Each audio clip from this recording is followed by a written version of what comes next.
Kita prinsip asas mudah saja. Siapa nak dapat cinta Nabi, dia kena cinta orang atau benda yang dicintai Nabi. Tuan-tuan nak dapat cinta Nabi, tuan-tuan kena cinta sahabat Nabi. Sebab sahabat Nabi, Nabi cinta. Tuan-tuan nak dapat cinta Nabi, tuan-tuan kena cinta Quran. Sebab Quran Nabi cinta. Tuan-tuan nak dapat cinta Nabi, kena cinta orang miskin. Sebab orang miskin Nabi cinta. Itulah seterusnya. Apa yang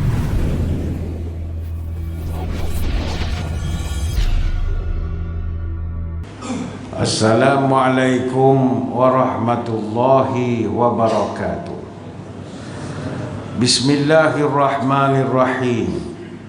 Alhamdulillahi hamdan katsiran tayyiban mubarakan fihi kama yanbaghi li jalali wajhikal karim wa li 'azimi sultanik.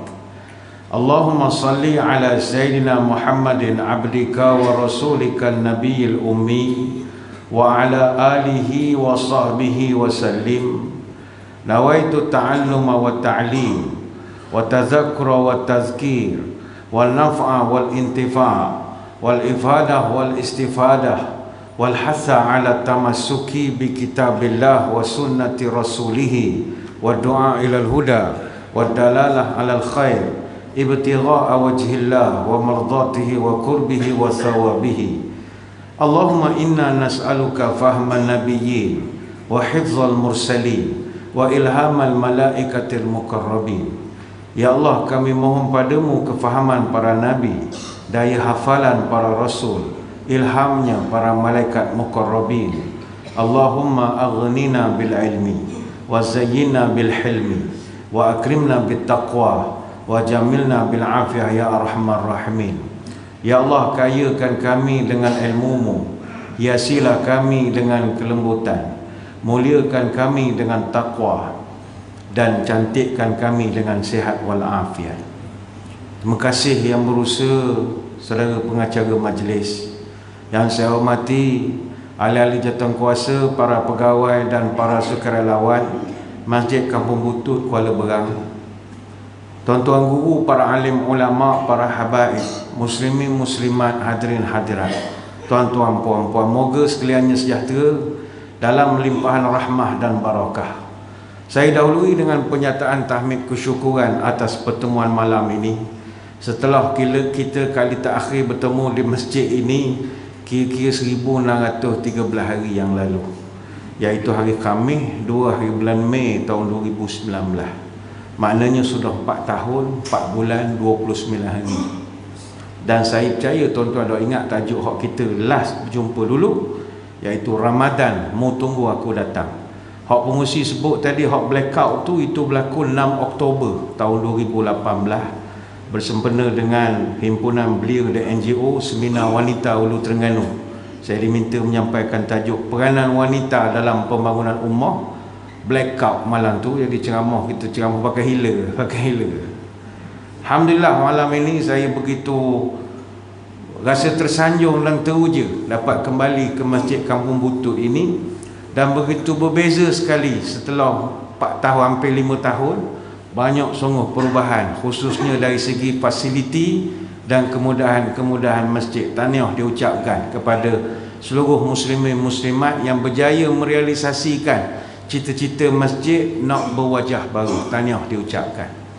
Alhamdulillah, malam ini kita kembali bertatap muka sempena Mauludur Rasul sallallahu alaihi wasallam, dan insya-Allah kita akan bercerita dan berkongsi tentang apa tanda kita benar-benar kasih kepada baginda Nabi. Hadirin hadirat sekalian, di negara kita ini sudah jadi satu kebiasaan. Di majoriti negara-negara atau negeri-negeri di Malaysia ini, sambutan Mauludur Rasul akan diadakan setiap kali tibanya 12 Rabiul Awal. Malam ni kita berlepas diri dari perbahasan hak tidak berkesudahan tentang nak bincang bila tarikh Nabi lahir hak sebenar. Perlu ke kita buat sambutan hari kelahiran ini? Benarkah maulid ini sebenarnya sambutan memperingati kewafatan Nabi? Dan macam-macam lagi. Bagi kita hodoh berumur ini rasa tak larat dah nak berdebat, nak bahas benda yang saban tahun akan dibangkitkan. Cuma kita ingin katakan bahawa bagi yang allergic dengan sambutan ini, kita ingin beri jaminan insya-Allah hal keagamaan di negara ini masih di bawah kawalan. Jadi jangan risau. Oh ni esok jadi Syiah ke, jangan risau. Agama ni ada hak menjaganya di negara kita. Ada majlis agama, ada jabatan agama. Jadi beri pandangan tapi jangan risau berlebihan sangat. Ada yang mengawalnya insya-Allah. Muslimin muslimat sekalian, malam ni kita berkumpul untuk nak menunjukkan kegembiraan kita di atas kelahiran dan kedatangan Nabi SAW. Dan bergembira dengan kedatangan Nabi ini banyak faedahnya.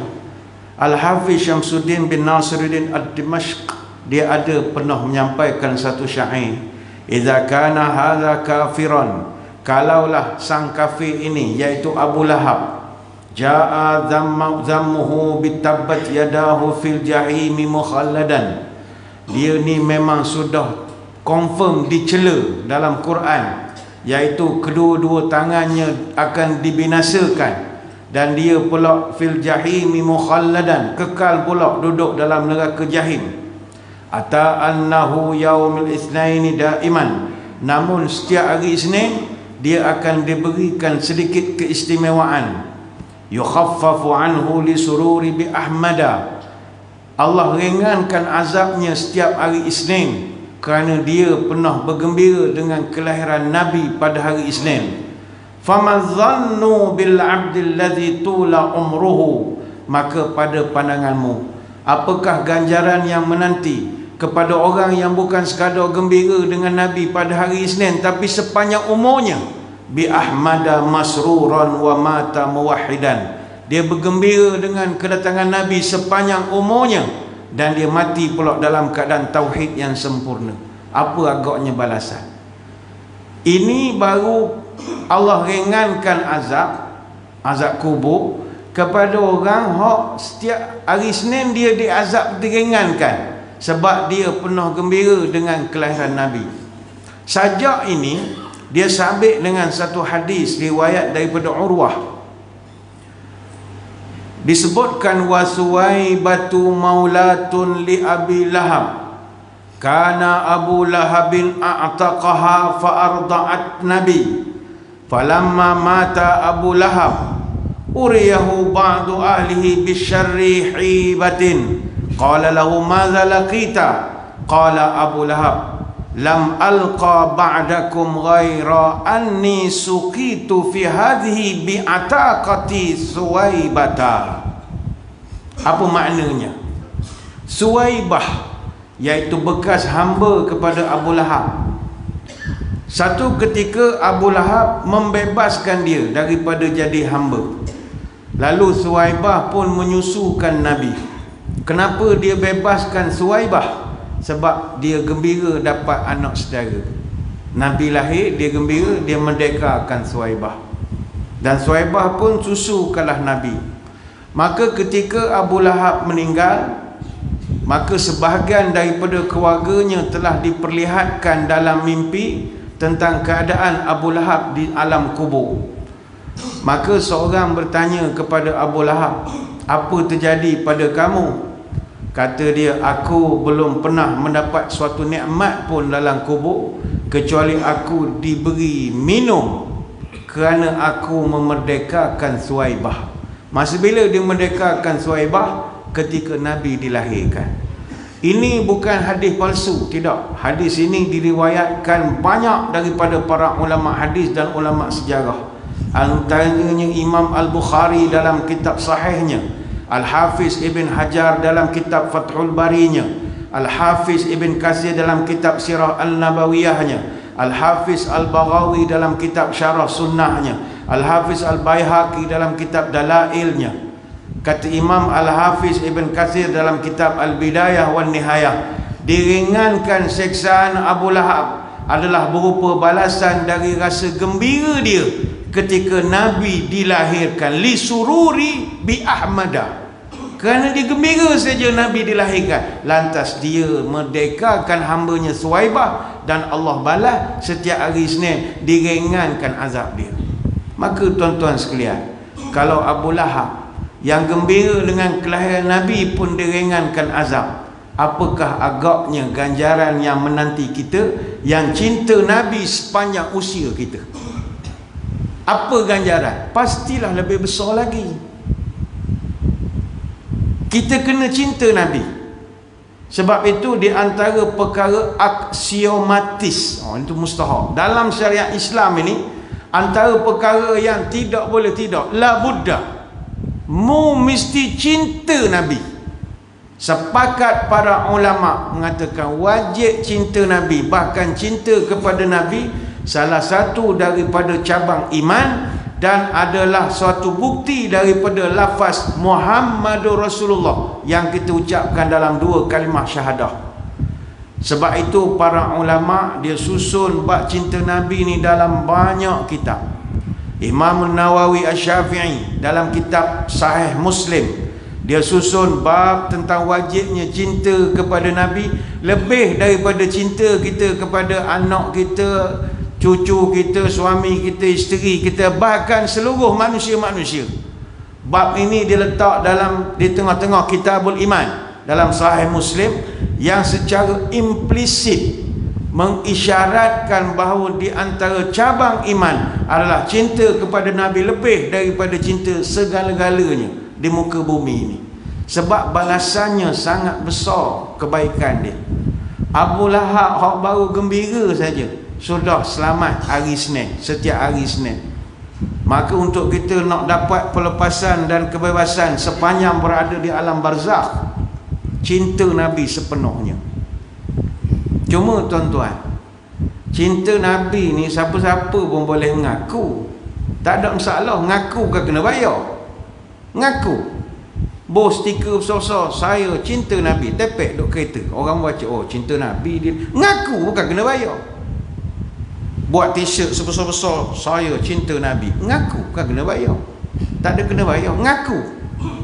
Saya kalau nak ngaku Masjid Kampung Butuk ni, tapak masjid ni, tapak tanah ni, tanah tok ki saya boleh tak nak dakwa? Boleh. Ni tuan-tuan ni buat masjid comel-comel ni, tanah tok ki saya ni. Ngaku bukan kena bayar. Tapi kalau pengusi mari, ustaz, sungguh ni masjid tapak ni, tanah ni bukan tanah tok ki ustaz. Tak saja haji, saya ngaku je. Jangan gitu ustaz, kita kena ada bukti. Mana bukti? Geran ke, ada kurnia tuanku ke, hadiah kerajaan negeri, mana surat mengatakan ni tanah tok ki ustaz? Saja ngaku je tuan haji. Tak boleh. Ngaku bukan kena bayar. Maka kalau kita ngaku jadi cinta pada Nabi, apa bukti? Maka bukti ni yang payah. Tanpa bukti, pengakuan tidak akan ada erti.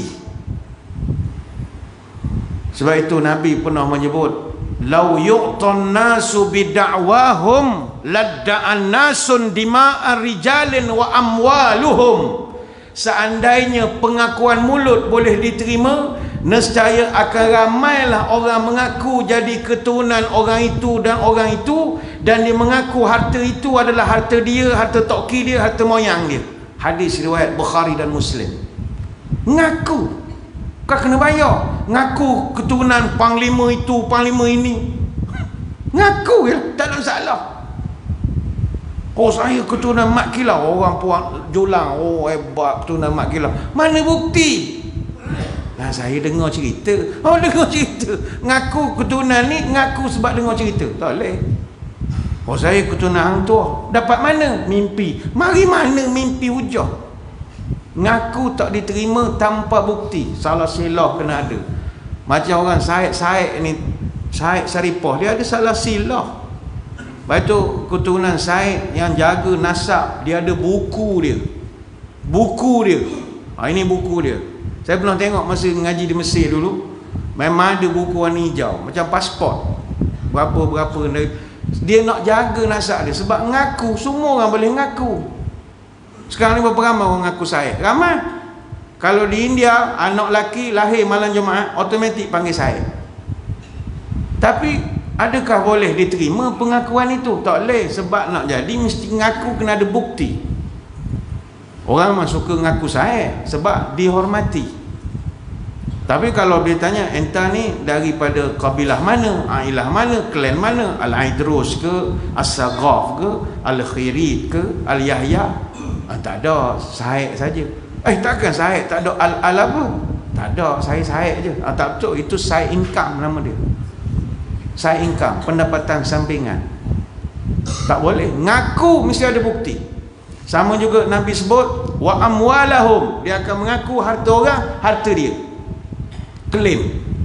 Ni hadis riwayat Bukhari Muslim. Maka kalau kita nak mengaku jadi orang yang cinta Nabi, mesti ada bukti. Bagaimana buktinya? Ada satu nasihat. Ni nasihat daripada ulama. Nasihat ni diberikan oleh Syekh Hatim bin Ulwan Al-Asam rahimahullah. Dia ni ulama besar abad ketiga di Khurasan. Ni nasihat orang-orang alim lah. Dia ni ulama besar, dia panggil Al-Asam. Al-Asam. Apa makna Al-Asam?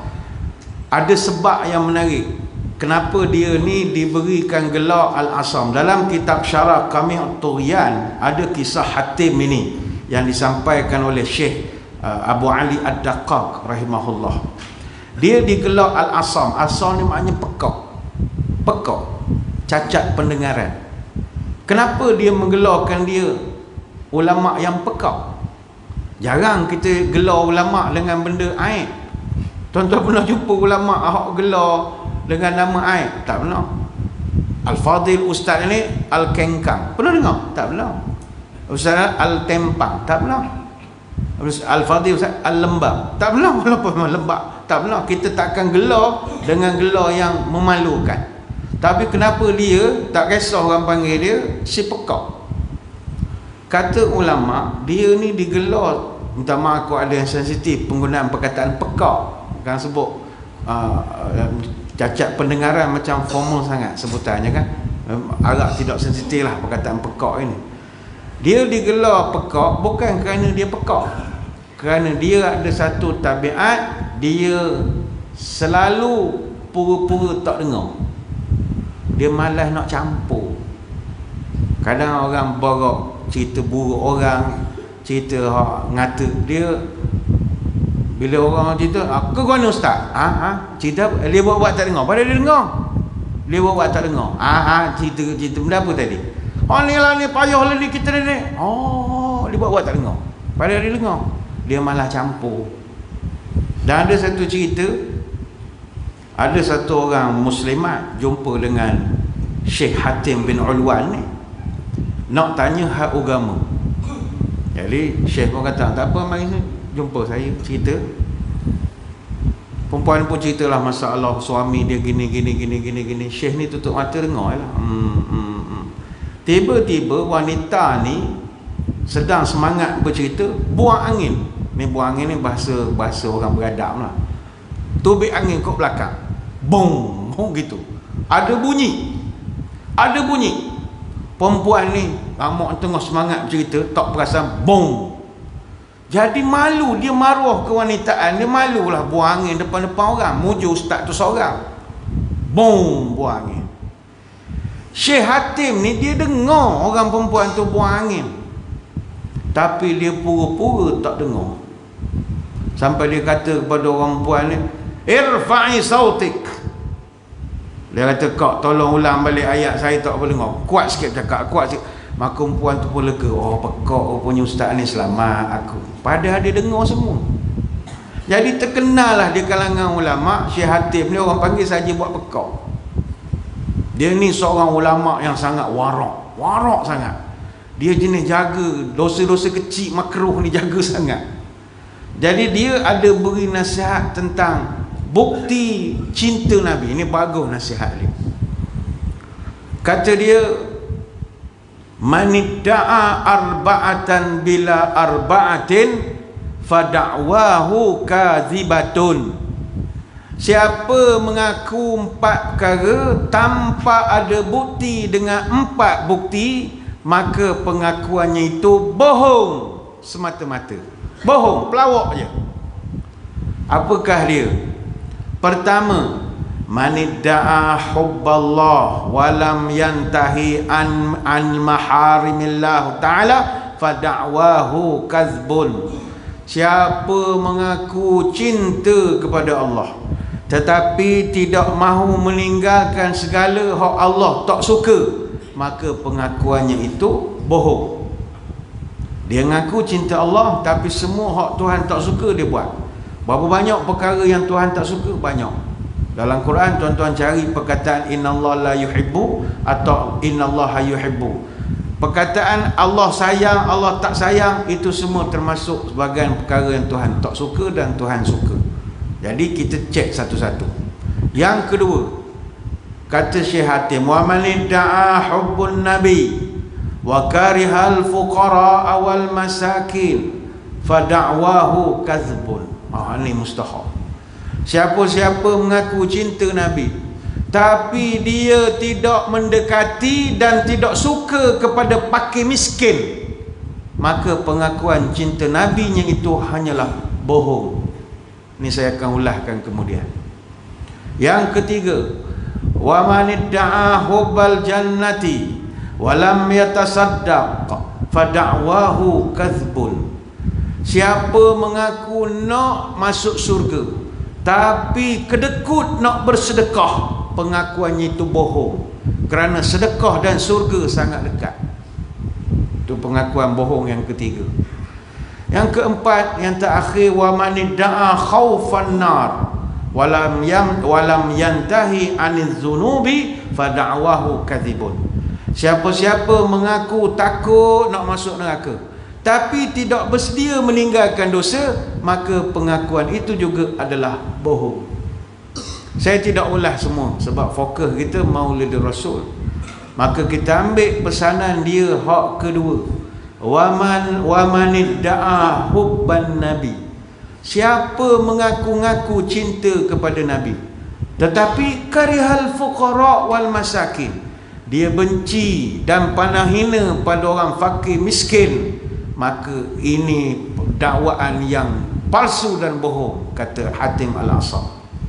Tuan-tuan sekalian, mari kita muhasabah diri kita malam ini. Kita berdegor-degor mengaku cinta Nabi, tapi adakah kita cinta kepada golongan yang dicintai Nabi? Siapa? Fakir miskin. Sekarang dunia materialistik, kita hampir-hampir tidak lagi mendekatkan diri dengan orang miskin. Bahkan kita walaupun orang masjid biar songkok atas kepala, kita pun mengamalkan budaya mengasingkan orang miskin dari arus perdana. Contoh, berapa banyak majlis-majlis bakwah, majlis pernikahan, doa selamat yang hanya mengundang orang senang saja datang ke dewan orang ramai atau ke ballroom di hotel, dengan kita mengesampingkan orang-orang susah yang ada di kampung kita. Ini contoh saja, contoh.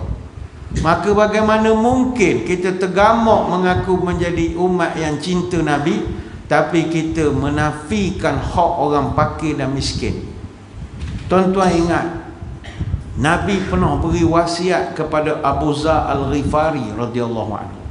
Kata ulama, walaupun wasiat ini khusus untuk Abu Zar Al-Ghifari, tetapi dia umum juga untuk kita umatnya. Kata Abu Zar, awsani khalili bisab'in, kekasihku iaitu Rasulullah pernah berwasiat padaku 7 perkara. Nombor 1 yang Nabi sebut, bihubbil masakin wa an adnuwa minhum.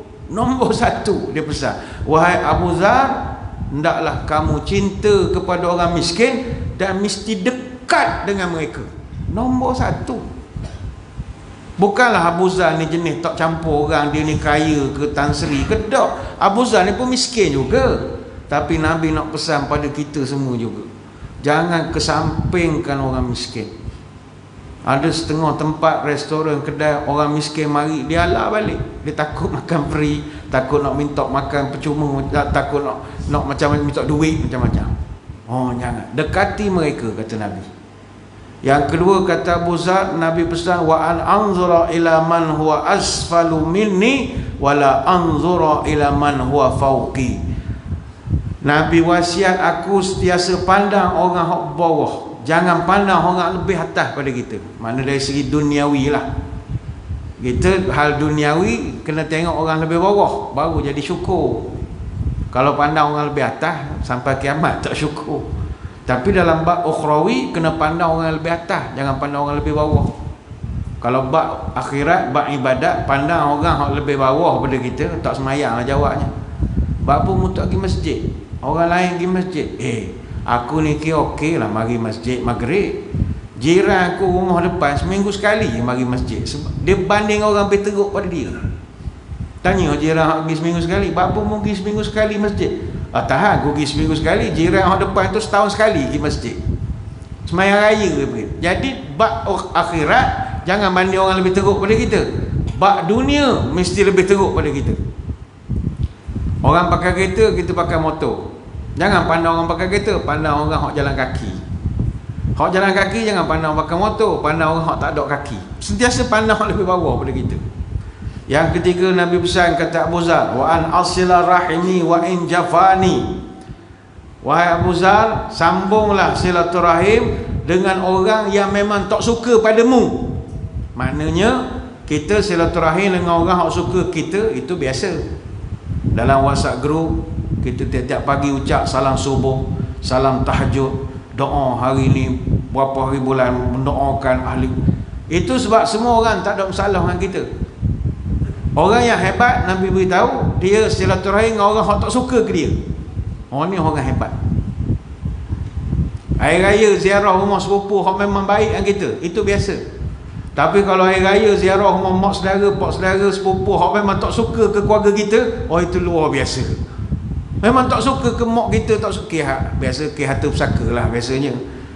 Pak saudara ni kelahi sama dengan mak kita, ayah kita semua, jadi mangsa kita, anak-anak saudara. Satu keluarga dia kena pulau.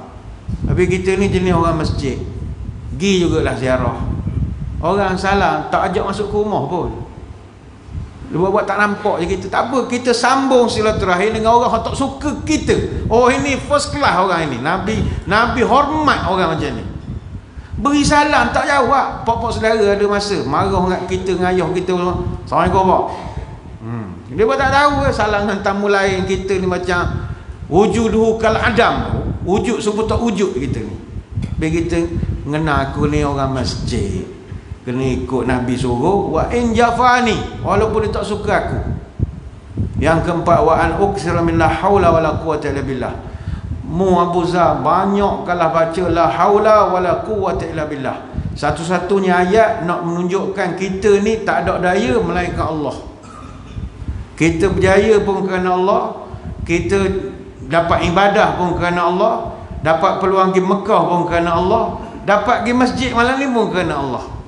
Bukan kerana kita hebat. Baik tu nanti azan kejap lagi berkumandang. Bila-bila sebut Allahu Akbar, Allahu Akbar, apa jawapan kita? Allahu Akbar, Allahu Akbar.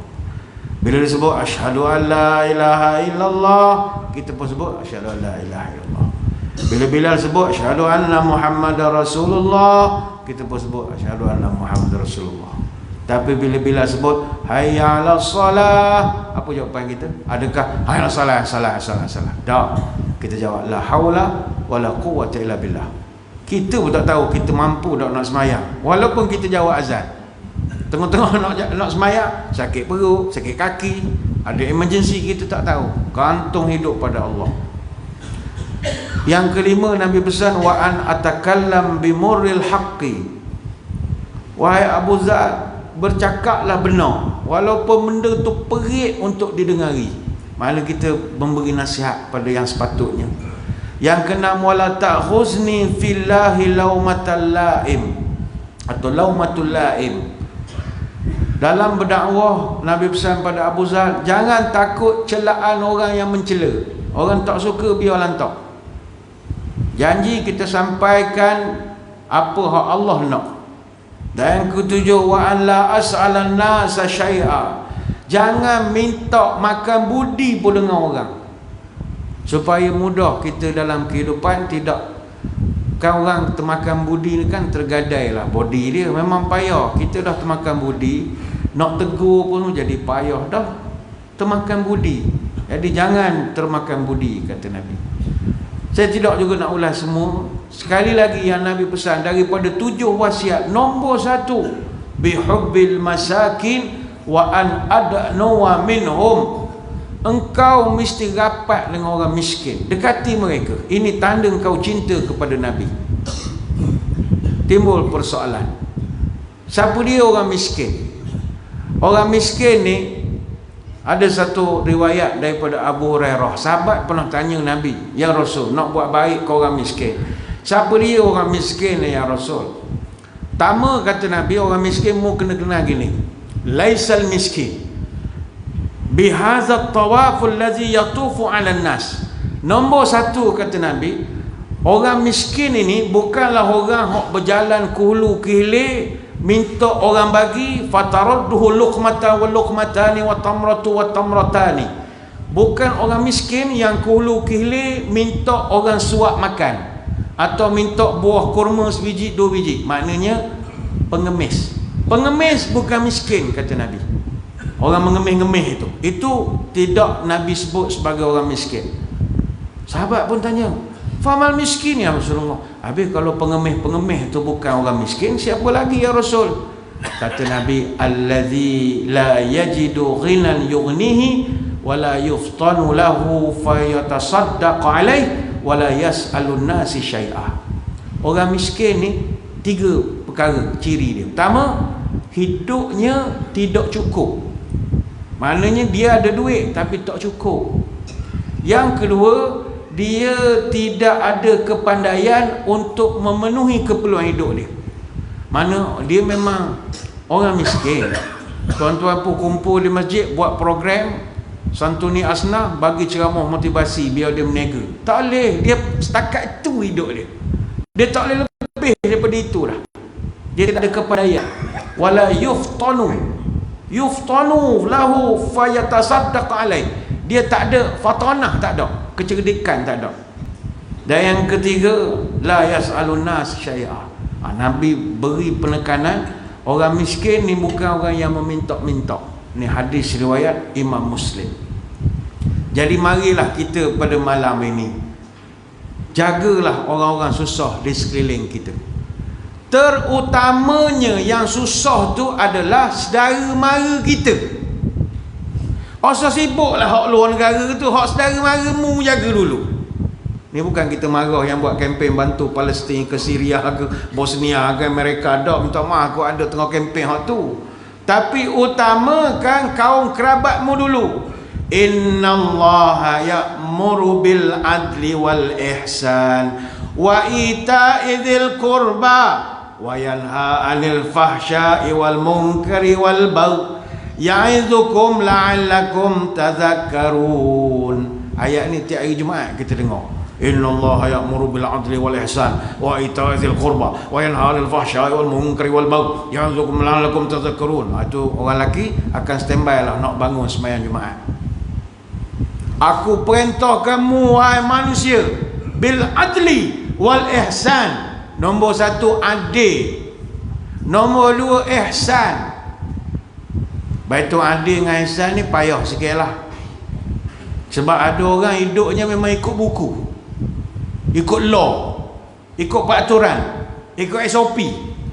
Dia lupa dalam Quran Allah perintahkan adil tu yes, ikut undang-undang, tapi ihsan kena ada. Budi bicara. Yang budi bicara ni tak ramai orang ada.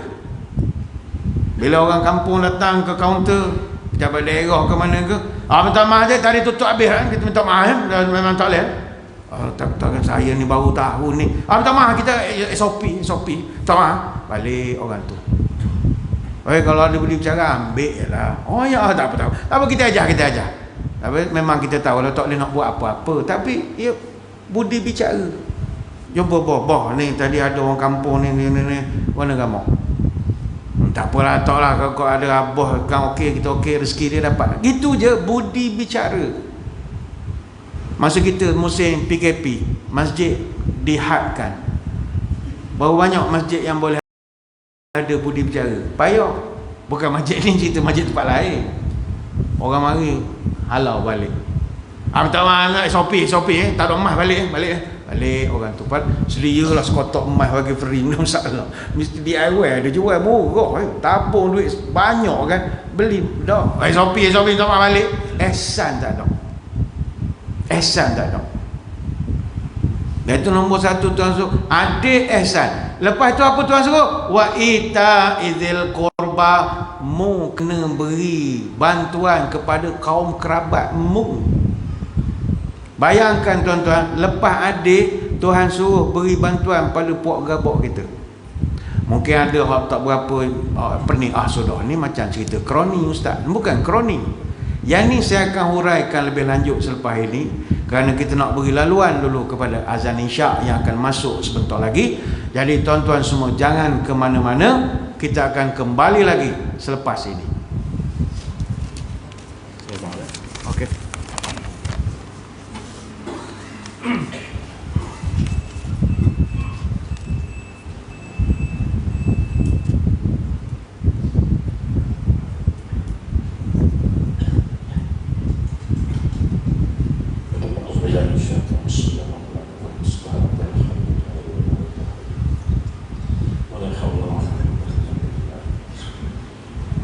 Allahu Akbar, Allahu Akbar, Allah.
Muslimin muslimat yang dirahmati Allah sekalian, kembali kita menyambung ceramah pada malam ini sempena dengan mengenang Maulid Rasul sallallahu alaihi wasallam. Kita membincangkan tentang salah satu daripada tanda orang tu cinta pada Nabi. Dia hendaklah mendekati orang miskin dan seterusnya membantu mereka. Maka menyebut tentang membantu ini, kita nak wawarkan juga kepada tuan-tuan yang berada dalam masjid ini, boleh gerakkan tabung yang ada di sebelah kiri tuan-tuan puan-puan, dan bolehlah ditolak-tolakkan kepada jemaah yang lain untuk kita buatkan sumbangan untuk program-program kerohanian, aktiviti dan pengimarahan masjid. Sumbangan tuan-tuan puan-puan sangatlah dihargai. Hadirin hadirat sekalian, balik kepada cerita orang miskin ni tadi. Tuan-tuan, tadi kita bercerita bahawa dalam kita nak membantu orang susah, orang miskin ini, yang paling kita kena utamakan dulu adalah orang miskin ni adalah saudara kita dulu. Saudara kita. Dalam Qurannya ayat yang Allah Ta'ala letakkan, tolong kaum kerabat sebelum orang miskin, bahkan sebelum anak yatim. Tadi yang kita bacakan surah An-Nahl ayat 90, satu contoh saja. Ada lagi contoh lain, misalnya Allah Ta'ala sebut wa atizal qurba haqqahu wal miskina wa ibnas sabil wa la tubadzir tabdzira, dan berikanlah hak dan bantuan kepada kaum kerabat dan kepada orang miskin dan kepada orang yang dalam perjalanan, dan janganlah kamu belanja harta secara boros membazir. Ni surah Al-Isra ayat 26. Banyak ayat Allah Ta'ala suruh perintah kita tolong pok gabak kita sebelum kita tolong anak yatim, tolong orang miskin. Mungkin ada orang tanya, berat ustaz ni, kalau kita semua tolong pok gabak kita belaka, siapa dia nak tolong orang miskin orang lain? Jawapannya mudah. Kalau semua orang tolong saudara dia, takkan ada orang susah dalam dunia. Hak jadi orang susah sekarang kerana orang saudara mara dia buat tak percaya ke dia, ataupun orang hak susah tu memang tak campur saudara mara. Tak percaya, tuan-tuan keluar pada bank, ada orang minta sedekah, cuba tanya dia, asal kampung mana? Asal mana? Tanya. Biasa dia akan berat nak cerita dia asal mana. Sebab kalau kita tahu dia kampung mana, mustahil dia ni tak ada saudara mara. Mustahil. Takkan manusia tu lahir beranak dari putera bulu betung, amak lahir ping gitu ya. Mesti ada puak gabak dia, ada sepupu dia. Mana pergi semua? Oh, rupanya dia ni lari. Kampung dia toh mana, di Kedah ke di mana, lari. Kahwin lari ke, wallahualam apa masalah. Sebab kalau semua orang tolong waris dia, saudara dia, takkan ada orang yang susah sebenarnya. Itu agama letakkan wa atizal qurba. Nombor satu, haqqahu wal miskin, baru orang miskin. Jadi prioriti kita, kalau ada saudara kita hak susah, bantu. Jangan sampai setengah orang, wah dia kalau dengar misi kemanusiaan di mana-mana pergi, beragak ramai-ramai, naik motor, naik 4x4, bagus, tak ada masalah. Tapi sepupu dia, ipo lamai dia, hak di kampung dekat-dekat dengan dia, rumah sengit nak roboh, tak kita tolong pun, tak betul, cara tak betul. Lepas kita tolong saudara mara, tolong orang miskin. Orang miskin ni mesti kita bantu dia. Apa sebab? Kerana Nabi sebut dalam hadis, man naffasa an mu'minin kurbatan min kurabid dunya, naffasallahu anhu kurbatan min kurabi yaumil qiyamah. Wa man yassara ala mu'sirin yassarallahu alaihi fid dunya wal akhirah. Siapa yang hilangkan satu kesusahan orang miskin, orang susah, Allah hilangkan dia kesusahan nanti pada hari kiamat. Siapa yang mudahkan urusan orang yang sedang berhutang, Allah akan mudahkan urusannya dunia dan akhirat. Hadis ni riwayat Imam Muslim, Imam Ahmad, Imam Abu Daud, At-Tirmizi, Ibn Hibban, Ibn Majah, ramai lagi. Ayolah kita, tanda orang pemurah, banyak beramal, kuat bersedekah, tahu berpihak pada yang susah, tahu menolong pada yang rendah. Iman teguh, hati pemurah, ikhlas membantu orang yang lemah, rajin menolong orang yang susah, mulut manis, muka manis, mulutnya peramah. Jangan jadi orang kedekut dan tamak, menolong orang dia tak nak, menimun harta tak agak-agak, orang miskin buat-buat tak nampak, hati busuk, perangai tak cedok. Jangan jadi orang kedekut. Orang beriman impossible, mustahil kedekut. La yajtami'u syuh wal iman fi qalbi abdin abada. Takkan mungkin sifat iman dan kedekut berkumpul dalam hati seseorang sampai bila-bila. Mana mungkin? Artinya orang tu beriman, kalau dia kedekut, dia tidak beriman. Orang beriman mustahil kedekut, kata Nabi. Ni hadis riwayat Imam Ahmad. Orang kedekut berkira-kira, bakhil kedekut si tangkai jering, lama berfikir bila menyara kerana takut tabungnya kering. Bantulah orang miskin. Ni tanda cinta Nabi. Kita prinsip asas mudah saja. Siapa nak dapat cinta Nabi, dia kena cinta orang atau benda yang dicintai Nabi. Tuan-tuan nak dapat cinta Nabi, tuan-tuan kena cinta sahabat Nabi. Sebab sahabat Nabi, Nabi cinta. Tuan-tuan nak dapat cinta Nabi, tuan-tuan kena cinta Quran. Sebab Quran Nabi cinta. Tuan-tuan nak dapat cinta Nabi, kena cinta orang miskin. Sebab orang miskin Nabi cinta. Itulah seterusnya. Apa yang Nabi cinta, kita kena cinta. Dan Nabi memang cinta orang miskin. Terkenal ada satu doa yang sangat masyhur. Dan siapa nak amalkan doa ni, kita alu-alukan lah kalau tuan-tuan berminat. Apakah doanya Nabi baca? Allahumma ahyini miskinan wa amitni miskinan wahsyurni fi zumratil masakin. Apa makna doanya? Ya Allah, hidupkan aku sebagai orang miskin, matikanlah aku sebagai orang miskin, dan kumpulkan aku di hari kiamat bersama orang miskin. Ini hadis riwayat Ibnu Majah dan Abdum bin Humaid. Siapa nak amal doa ni, silakan. Saya ingat tak ada orang berani. Doa jadi miskin, hidup miskin, mati miskin, hari kiamat bangkit dengan orang miskin.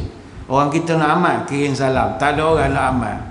Orang kita doa $1,000 hari-hari, $1,000, 1,000 dinar, macam-macam doa doha dia baca. Ya Allah, kalau rezeki langit turunkanlah, kalau di bumi keluarkanlah, kalau ni keluar segala, hak ni keluar belaka, gali belaka.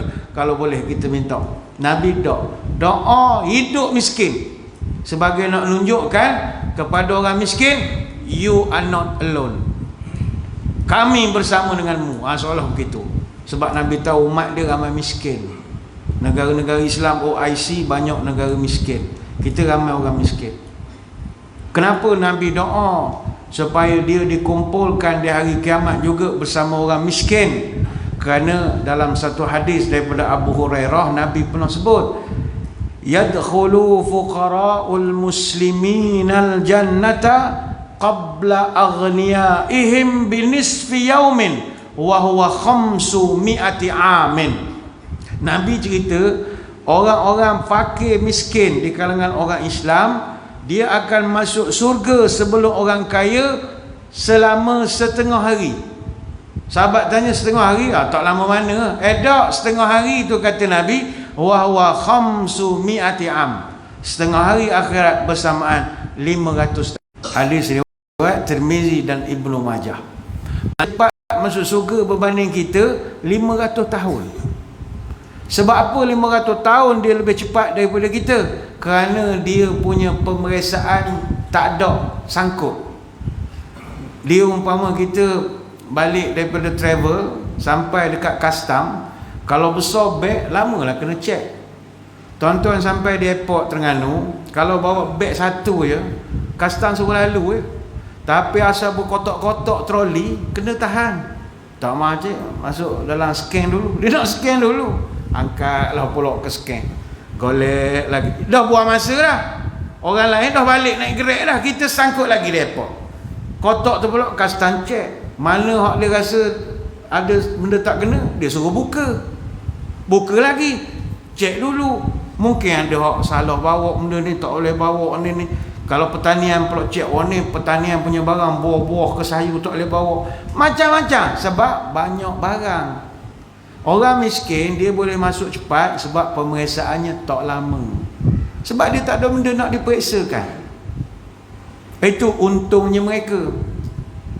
Ini bukan nak suruh tuan-tuan pakat jadi miskin belaka resort, dah. Jadilah orang miskin yang banyak, jadilah orang kaya yang menolong orang miskin. Jadi dapat kita masuk surga sekali dengan mereka. Itu ketuanya. Dia orang banyak harta ni, hisap itu yang tak daya, hisap. Baik itu sebelum tuan-tuan mati, belanjalah semua duit tuan-tuan. Sedekah, beri siap-siap ke anak, biar dia tak berebut paraik. Serabut kita dalam kubur dengar di klien adik-beradik, Allah serabut. Azia je pun kereta kelari semua. Jadi mana boleh jual-jual, mana boleh sedekah. Biar tuan-tuan mati tak ada bawa duit pun. Malaikat nak cek, tak ada harta orang tu. Ada, dia sedekah habis. Sedekah paraik, bagi hibah habis, tak ada benda tinggal. Oh, clear orang ni. Fakir miskin dia. Padahal atas dunia dia kaya. Lepas tu wasiat ni kena buat tiap-tiap malam. Tapi kita tak ada benda nak beras, tak ada nak wasiat apa. Jadi memang kita miskin, tak apalah. Kalau bagi banyak harta, sawit lagi, hok pekra lagi, ni orang kampung masa duit banyak. Jadi mana orang boleh agih-agih lah, mana orang boleh infak masjid lah. Jangan tinggalkan sesuatu untuk anak-anak kita kelahi adik-beradik. Masa ni dia molek je, alhamdulillah, balik suka apa semua. Kita mati esok, tak ada nak bagi ni, kelahi. Hak sulung kelahi dengan hak bonsu kelahi dengan ni, campur tangan isteri dia lagi, campur tangan suami, kelahi pecah habis. Nanti rumah kita esok habis, kata berebut macam-macam, tak ada benda tinggal, semok sama habis, buruk gitu ya. Selesaikanlah sebelum mati. Jangan bawa apa-apa, jadi orang miskin je masuk kubur. Jadi orang miskin. Tapi jangan pula balik ni terus bincang, setujulah rumah bagi korang terus. Lah tuan-tuan nak duduk mana sekarang? Rumah bagi korang. Saya rumah ni saya sedekah ke masjid je lah. Orang lain sedekah 10 ya, 20 ya, saya sedekah rumah, ambil lah ke masjid. Bekok nak duduk mana? Tak apalah, tidurlah masjid lah, jadi asnah pula lah. Tak pasal-pasal jadi asnah. Jangan sampai begitulah. Tapi memang banyak harta ni susah kita kalau tak disedekah. Ada cerita dalam kitab Tazkirah Imam Al-Qurtubi, dia ceritalah. Ada seorang zaman Nabi Isa ni kan boleh hidup ke orang mati. Pernah Nabi Isa hidup ke orang mati. Orang tu bangun, Nabi Isa tanya, awak berapa lama dah mati? Puluhan tahun dah mati. Lepas tu apa berlaku pada awak? Saya ni masih belum selesai soal kubur.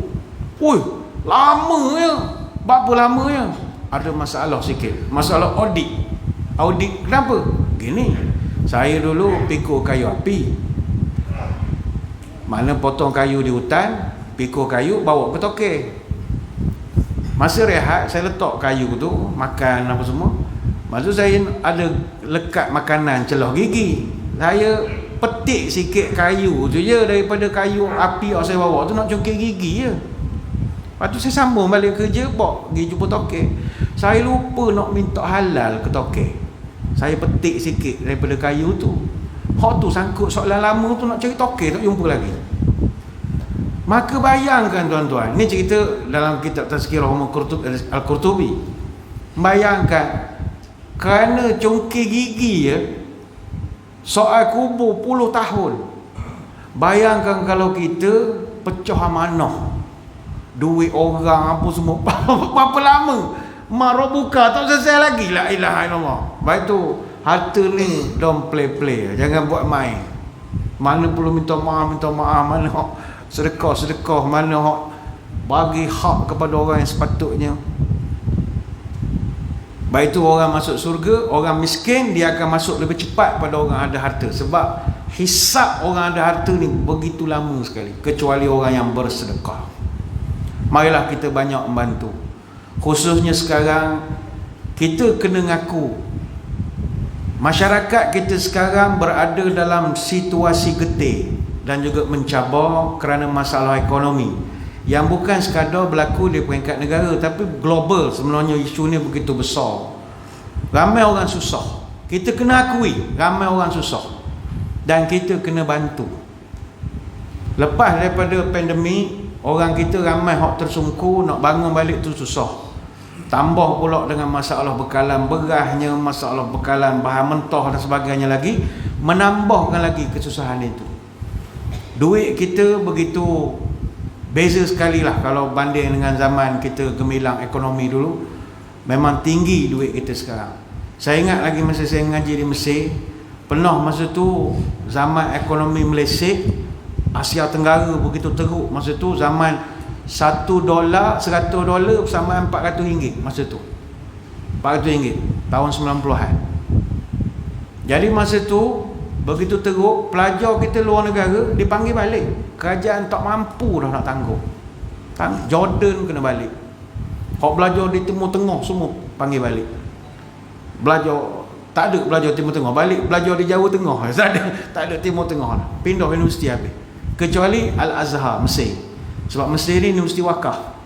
Dia yuran tak tinggi, dan bila dia tahu pelajar Asia ramai yang balik, dia tak benar kami balik.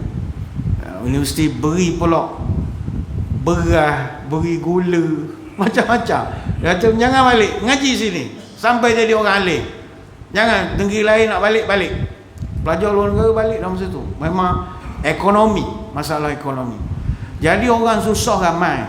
Kita sebagai masyarakat yang mengaku cinta Nabi, kita mesti cakna.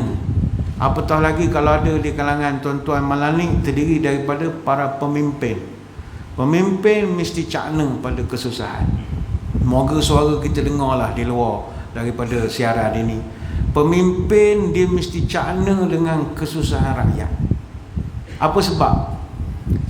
Ada satu sejarah yang terkenal bagaimana Umar Al-Khattab radhiyallahu anhu. Umar Al-Khattab ni disebutkan dalam kitab Ni'mar Rajuli Umar. Sebaik-baik pemimpin yang boleh kita ambil pelajaran adalah Umar. Yaftaqidul arami wal aitam. Sepanjang pemerintahan dia, dasar dia paling utama adalah membela janda, anak yatim, orang susah. Polisi dia, kok mana susah, 3 golongan ni dia bela setakat dia mampu. Wa yahmilu lahum ta'am wa hum niyam. Dan Umar ni akan pastikan 3 kelompok ini mesti ada makan. Kalau tak ada agensi kerajaan yang boleh bawa, dia pikul sendiri. Wahwa niyam, orang tu tengah tidur pun dia gantar. Ini Umar Al-Khattab. Berlaku dalam sejarah semasa pemerintahan Umar, masa tu di Syam dan juga di Palestin, berlaku bencana kelaparan yang disebut sebagai tahun kelabu, Amur Ramadah. Dalam bahasa Inggeris disebut Year of Ashes. Berlaku sekitar bulan Januari tahun 638 sampai Oktober tahun 639. Masa tu berlaku masalah kelaparan ni, kebuluran ini disebabkan cuaca panas melampau. Cuaca panas berdering masa tu. Dan ahli sejarah juga setuju bahawa bencana kelaparan ini menjadi sebab ataupun faktor paling utama terjadinya wabak di Amwas. Kita selalu dengar zaman Umar berlaku wabak zaman Umar. Rupanya wabak itu berpunca daripada Amur Ramadah. Daripada tahun yang begitu panas cuaca, makanan tak ada, jadi menyebabkan orang masa tu badan dah tak kuat, imuniti badan tak kuat, sehingga tikus datang menyebabkan jangkitan dan pelbagai lagi. Amwas ni di satu kawasan, di kawasan Palestin, dia 6 batu daripada Ramallah ikut Baitul Maqdis, di antara Palestin dengan Jordan. Dalam kitab Mu'jam Buldan dicatatkan wabak ketika itu 25,000 orang terkorban. Begitu teruk pandemik zaman Umar itu. Dan tentera Islam ada yang sedang berkemah, ada 36,000 tentera, 6,000 je hak selamat. Hak lain bukan meninggal kerana perang, kerana wabak. Antara yang meninggal Abu Ubaidah Al-Jarrah, Muaz bin Jabal, Syurhabil bin Hasanah dan ramai lagi. Kebanyakannya dikebumikan di Al-Aghwar. Al-Aghwar ni kawasan utara Jordan. Disebabkan wabak, musim panas panjang, begitu teruk ketika itu, jadi ramai rakyat yang sedang susah. Umar Al-Khattab ni kita kena ambil iktibar. Dia ni sangat prihatin. Satu malam Umar mengajak pembantunya nama Zaid bin Aslam radhiyallahu anhu. Dia kata, jom kita keliling bandar, masuk kampung, cek orang mana hak gelandangan, tak makan, tak apa, kita pergi cek. Kita pergi satu tempat nama Harrah. Harrah ni agak jauh sikit. Maka kata Zaid bin Aslam, kuntu ma'a amiril mu'minin Umar Al-Khattab idza kharaja lailata ya'isa ahwali ra'yata binafsih. Saya diajak oleh Umar, teman dia sendiri pergi tengok orang susah. Falamma takhtina al-madinata idza bihaiti kharbi tanba'ath minhu nara. Kami sampai di satu kawasan yang agak pedalaman. Kami nampak ada satu pondok menyala-nyala api, macam dia tengah memasak sesuatu tengah malam. Jadi menampak benda tu, Umar kata kepada Zaid, jom kita pergi tengok. Pergi. Makin dekat dengar budak menangis. Wah wah wah, budak kecil menangis. Kemudian dia pun ketuk pintu, buka, dia nak tahu apa cerita. Dia tak perkenalkan diri dia siapa. Tanya, kau apa hal ni dengar anak menangis sampai keluar? Kau dia ingatkan orang jaga keselamatan ke polis ke apa ke? Oh, anak saya menangis lapar. Dia tengok kau tu tengah merebus sesuatu. Kau tengah rebus apa tu? Dia kata, saya ni rebus batu sebenarnya. Apa rebus batu? Tak ada makanan. Anak lapar, saya nak bagi dia galik ni. Konon-konon mak tengah masak pada dak. Kan dia nangis, dia letih, dia tidur. Ini semua saya buat, tak ada makanan cik. Omar ketika mendengar itu menangis dia. Ada kaum aku, rakyat aku rebus batu. Menangis Omar ketika itu. Dan makcik tu pula ketika dia tengok Omar menangis, yatawalla amrina summa yaghfal anna. Dia kata, pemimpin kita tahu benda masalah orang bawah. Dia makan sedap, duduk di istana, mesuarat sana, mesuarat sini. Ni kita makan batu, ada dia nak ambil tahu. Yatawalla amrina summa yaghfal anna. Kita pilih dia jadi pemimpin, lepas tu dia biar je kita jadi gini. Lapar belaka macam ni. Dia tak tahu dia bercakap dengan Omar. Omar menangis, menangis. Dia bagi senapas je kutuk Amir Mukminin. Omar ni Zaid bin Aslam tak tahan telinga. Dia rasa nak tegur, makcik, bolah ini Omar ni. Omar kata, biar dia lepas belaka. Biar dia lepas habis. Ni tengok orang susah, ramai gini. Dalam kitab Al-Bidayah wal Nihayah dicatatkan, bi'sal wali ana in syabi'tu wan nasi jiya'un. Omar mengatakan, akulah dalam sejarah pemimpin yang paling huduh, paling buruk sekali. Kalau ketika aku kenyang, rakyat aku lapar. Akulah pemimpin paling huduh sekali. Omar kata, jom Zaid, kita cari makanan. Dia pergi ke gudang Baitul Mal, terkejut jaga semua, tengah malam datang, boh datang. Omar kata, buka, cek makanan mana ada. Jadi kana yahmilul jarabid daqiq ala zahrihi lil arami wal aitam. Dia sendiri angkat guni tu letak atas badan dia. Faqala lahum ba'duhum, penjaga gudang kata, dakni ahmil angka. Tuan ni presiden, orang besar, takkan angkat barang, biar kami angkat, budak kita ramai. Apa jawab Omar? Wa man yahmil anni yaumal qiyamah dhunubi. Mu nak pikul gandum untuk aku, mu nak pikul dosa aku hari kiamat. Jangan, ini tanggungjawab aku. Omar pikul sini. Cerita ni banyak. Kalau tuan-tuan rujuk dalam kitab Tabaqatul Kubra dan macam-macam lagi, menunjukkan bahawa kita dengan orang susah mesti turun, mesti jaga orang miskin. Ini tanda orang cinta kepada Nabi.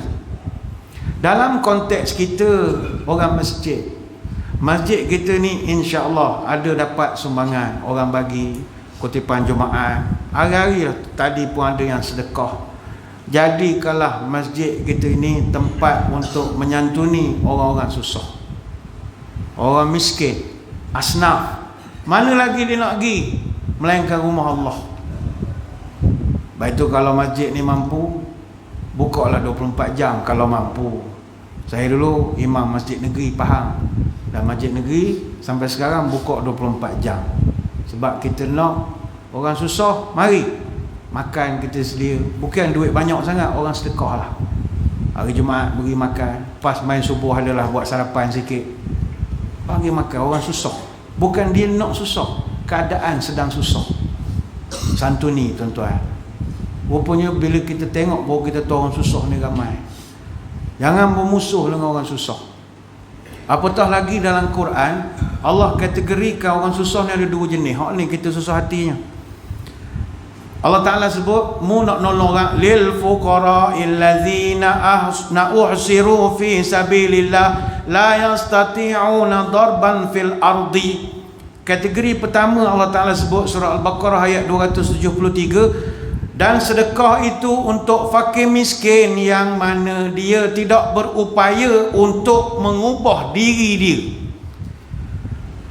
Imam Syafi'i dan Imam Hambali memberi takrifan terhadap ayat ini. Lalu mereka mengatakan orang fakir miskin ni beza. Fakir ni orang tak ada apa-apa harta. Fakir. Harta apa pun tak ada. Rumah tak ada, tanah tak ada, apa pun tak ada. Mereka tidak ada harta, ataupun tak ada pekerjaan, ataupun ada pekerjaan tapi pekerjaan tu tidak halal, ataupun ada pekerjaan yang halal tapi pendapatannya tak sampai pun 50% daripada had kifayah untuk keperluan diri dia dan keperluan tanggungan dia. Dia had kifayah ini, syarat orang nak terima zakat, dia merangkumi 6 aspek. Keperluan asas, perlindungan, makanan, pakaian, perubatan, pendidikan, pengangkutan.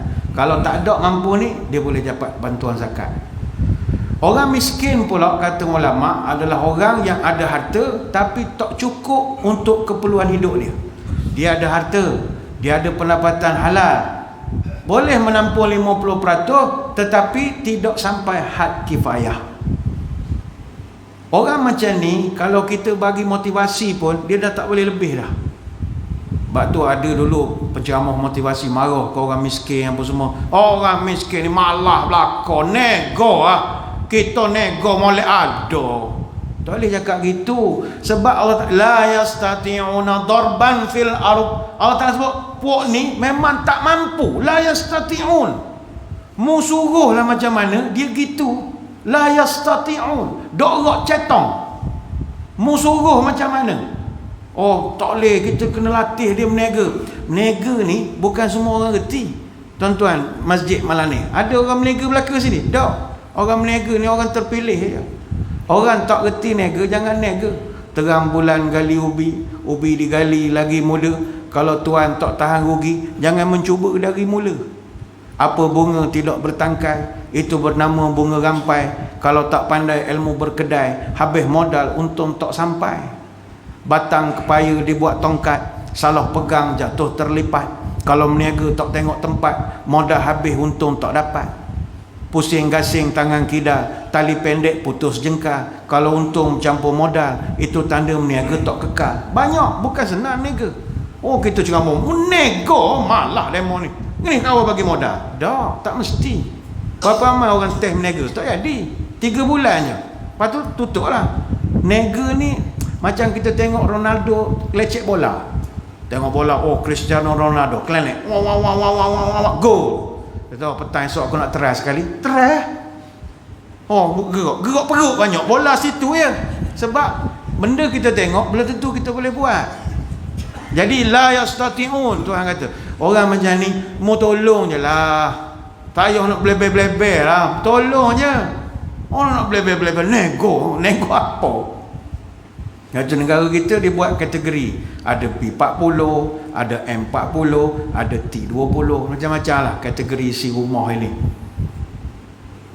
Kemudian dalam Quran ada satu lagi kategori orang susah ini.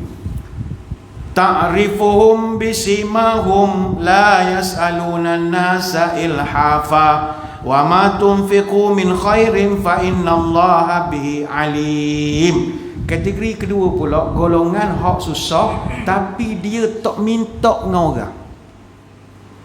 Orang macam ni payah.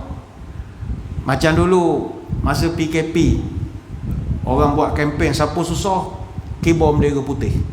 Oh, kibar bendera putih. Orang hak kibar, tuan-tuan, dia kibar je, dia dah tak kisah. Dia orang fakir miskin. Tapi ada orang dia tidak fakir, dia tidak miskin, tapi dia M40. Dia bukan miskin, dia bukan asnaf, M40. Maknanya dia ada duit, tapi sebab PKP, bisnes tak jalan, sewa kena bayar, tanggungan tinggi, macam-macam, gaji pekerja ada kena bayar lagi. Jadi dia nak kibar bendera, dia malu. Padahal dia susah. Orang macam ni yang payah kita nak kenal pasti. Sebab dia susah, dia tak ngabar ke orang, dia susah. Orang macam ni pun kita kena tolong. Allah Ta'ala kategorikan 2. Satu memang dia susah dan dia minta. Satu lagi dia tak minta. Dia ni la yas'alun ta'rifun la yas'aluna an-nasa ilhafa. Dia orang jenis tak minta dengan orang padahal tengah susah. Kita kena kenal pasti dia susah. Sebab dia ni tidak minta secara ilhafa, mendesak-desak. Dia bukan passion itu. 2 kategori kena tolong. Baik tu kita orang masjid, tolonglah kepada mereka ini. Sebab inilah tanda betul-betul kita cinta kepada Nabi SAW. Cuma walaupun malam ni kita kempen cinta dan dekatilah orang miskin, bagi orang miskin, orang pakai miskin apa semua, jangan pula malam ni sukalah kita ramai pula orang nolong kita. Kalau dah ramai orang tolong kita, bersyukur. Dan kalau dah rasa senang, jangan minta lagi. Jangan gitu, tak boleh. Nabi pernah pesan benda ini. Sebab ada orang mentang-mentang dalam kampung dia miskin, pas dia dapat. Tak boleh gitu. Kalau rasa dah cukup, bagi ke orang lain. Nabi pesan, man sa'ala wa indahu ma yughnihi fa innama yastakthiru min jamri jahannam. Siapa yang suka minta sana minta sini, padahal dia dah ada benda yang cukup untuk dia, maka ketahuilah dia sedang memperbanyakkan api di neraka jahanam. Dia dah beras banyak bertimur. Rupanya NGO ni bagi, masjid bagi, surau bagi, ni bagi, penuh beras. Tapi orang mari ambil lagi. Jangan. Qalu, sahabat tanya, ya Rasulullah, wa ma yughni. Apa tanda nak tahu kita ni dah cukup barang di rumah ya Rasul? Apa jawab Nabi? Ma yughaddihi au yu'ashihi. Kalau barang tu cukup untuk kamu makan waktu siang dan cukup makan waktu malam. Hadis Abu Daud. Kita stok beras orang sedekah bukan boleh cukup untuk malam, cukup sampai bulan depan. Orang mari ambil lagi, buat muka sedih lagi. Mari ambil lagi, sedih nangis-nangis sikit ambil gambar. Jangan gitu. Kita dah ambil 3 kampik misalnya, dah 30 kilo. Marilah beritahu, minta maaf, saya dah ada 30 kilo dah orang bagi. Cik pergi cari orang susah lain. Ini cara dia, adab dia. Terima seadanya.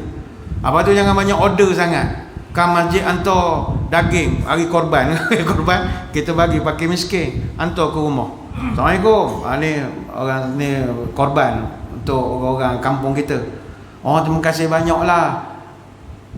Minta maaf nak tanya, Batang Pinang ada tak dalam ni? Dia boleh order pula. Batang Pinang, Imam Nangis. Janganlah order. Orang bagi tu syukur, alhamdulillah, terima kasih kamu. Masjid hantar bagi pamper misalnya, bagilah pamper mana. Dia boleh order pula. Saya, anak saya ni, kalau mami pokok dia okey, orang lain dia mari bintik-bintik, banyak order. Jangan banyak order. Alhamdulillah jelah. Bagi beras, saya tak biasa beras Malaysia ni, saya wangi Cak Naga ada tak? Hok gini Naga ke? Banyak pula request, tak boleh gitu. Ataupun masjid buat gobok rezeki, tempat almari taruh barang apa semua, nak mari ambil lah. Jangan pas momo lepas tu ambil tu berkampik-kampik bawa balik. Jangan gitu. Siap bawa highlight, parking reverse lagi, minyak ambil, bukan berkira dah. Orang lain ramai lagi susah. Gitulah maksudnya. Jadi moga-moga apa yang kita bincangkan pada malam ini menyuntik semangat kita untuk saling membantu dan mencintai, khususnya kepada sesama kita orang Islam. Ingat, nak dapat cinta Nabi, kena cinta kepada benda hak Nabi cinta. Siapa? Orang miskin, umat dia benda Nabi cinta. Jadi tunjukkan cinta kita dengan menyantuni orang-orang yang memerlukan.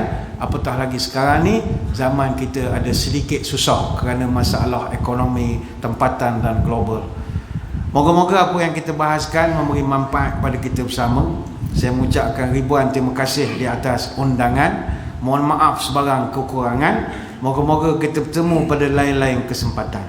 Sebelum berpisah, marilah kita menadah tangan berdoa. Moga majlis kita diberkati ilahi. A'udzubillahi minasyaitonirrajim. Bismillahirrahmanirrahim. Allahumma salli wa sallim ala Sayyidina Muhammadin salatan tukhrijuna biha min zulumatil wahmi. Allahumma tawil umurana wa sahih ajsadana wa nawwir qulubana wa thabit imanana wa ahsin a'malana wa wasi' arzaqana wa ilal khairi qarribna wa an syarri ab'idna wa qdi hawaijana fid dini wad dunya wal akhirah innaka ala kulli syai'in qadir.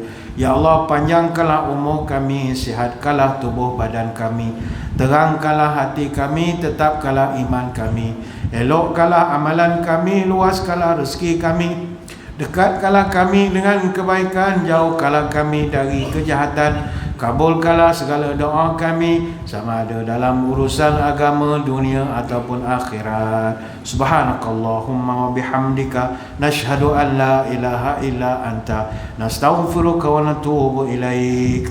Wa sallallahu ala sayyidina Muhammadin wa ala alihi wa sahbihi wa baraka wa sallam. Walhamdulillahi rabbil alamin. Sekadar itu, wabillahi taufiq wal hidayah. Assalamualaikum warahmatullahi wabarakatuh. Wallahu a'lam.